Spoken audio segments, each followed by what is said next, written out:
10 facts about Call of Duty World at War. Here we go. So in Call of Duty World at War, in each level you can find these things called death cards, which give you cheats basically. And as you can see here, they are on this helmet. And usually it'll be a card, like Ace of Spades or something like that. There are 13 total in the game, and once you find them, well, you can have fun. On the Call of Duty Zombies World at War version of Nocturne and Toten, the zombies don't reach out at you when you go to a barrier, unlike every other map that everybody here has probably played. The first time the zombies actually do swipe at you through a barrier is in Nazi Zombie Verrückt. So basically, on Nocturne and Toten, you can just be at a barrier and grind points every round until you don't get no more out of the barrier, as you can see. But it's kind of just funny how, well, they don't even try to swipe at you. And obviously back when the game first came out and this was just a little Easter egg mode, they didn't think much of, them swiping at you. It was just a little side project. It was a passion project from a small team at Treyarch. And, well, they didn't think that zombies would probably need to hit you through a barrier. Now, once Verrückt came out, they're like, yeah, maybe we might need to tweak the AI a little bit. And so they did. I kind of miss grinding points off barriers, though. So that's why I like World at War's Nox a little bit better. World at War Zombies, though, well, as you know, it's kind of janky and clunky. But that's World at War. On to the next fact. So, while we're still in Nocturne and Toten, I would still like to mention that if you go through this door, obviously this is the box room. But what you probably didn't know, well, maybe what you did know, I'm not sure, is that the radio, as you can see here, can be knifed in a shot, turning it off and on, knifing it switches the tune in the radio station. And I'll let you have a listen.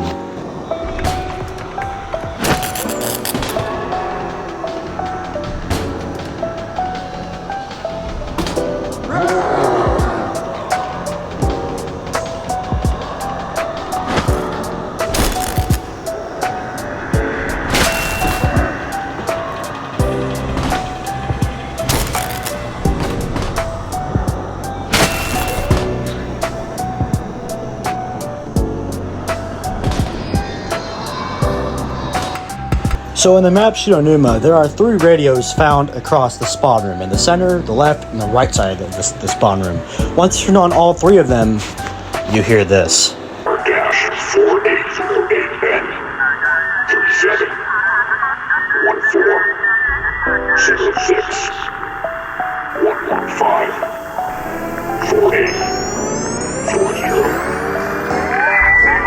I hope you're receiving this transmission, Peter. If you are not, then all is already lost.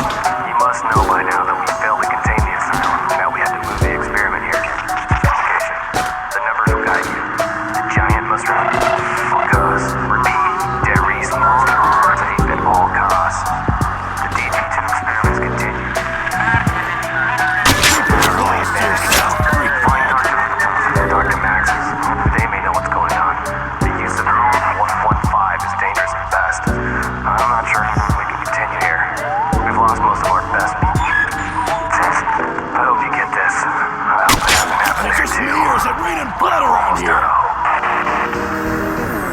60 54 06.96 101 55 44.94. So on Call of Duty Zombies map Verrückt, my favorite map of all time by the way, the map is known for being truly horrifying with its themes of gore, violence, horror, and that jazz.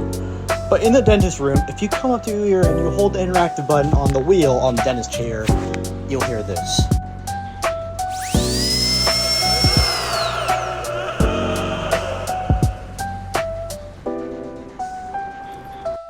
So, did you know that Verrückt was the first Call of Duty Zombies map to actually have an official licensed Easter egg song? The song of which being named Lullaby of a Dead Man by Eleanor Sigmund, composed by Kevin Sherwood. How can you activate the song, might you be asking? Well, it's rather simple. You just go to the toilet shower room where you can get the STG and the trench gun, and all you have to do is go up to the first toilet on your left and hold it 3 times with that interactive button, and you'll hear the song come on. I'm not going to play it here because of copyright. On to the next fact. So, did you guys know that Call of Duty World at War made over $400 million in its first week of sales, which was a massive success at the time? It sold over 4.5 million copies in its first week. This was across multiple platforms like PlayStation 3, Xbox 360, and PC. The game was a commercial hit and helped expand the Call of Duty franchise to newer heights, even after Call of Duty 4 Modern Warfare. So, most of you guys know World at War being released in 2008 by Treyarch and Activision on most 7th generational consoles. But what you guys probably don't know is that there's a horrible PS2 port called Final Fronts. And this game, it's not good. It's one of the worst Call of Duties ever made, one of the worst ports ever made. And obviously, as you could tell, you don't know about it because it didn't gain any traction. It only had a 3-hour campaign, no multiplayer, no Easter egg zombies mode, and it was utter failure, only selling over, let's see here, let me look it up. Yes. 1.3 million copies. That's more than a fraction. No, that's less than a fraction of what World at War sold on the literal, Wii and PS3 and 360 combined. That's less than the Mac World at War port. You all know how bad your port has to be. Why even port it on the PS2? That just never made sense to me whatsoever. On to the next fact.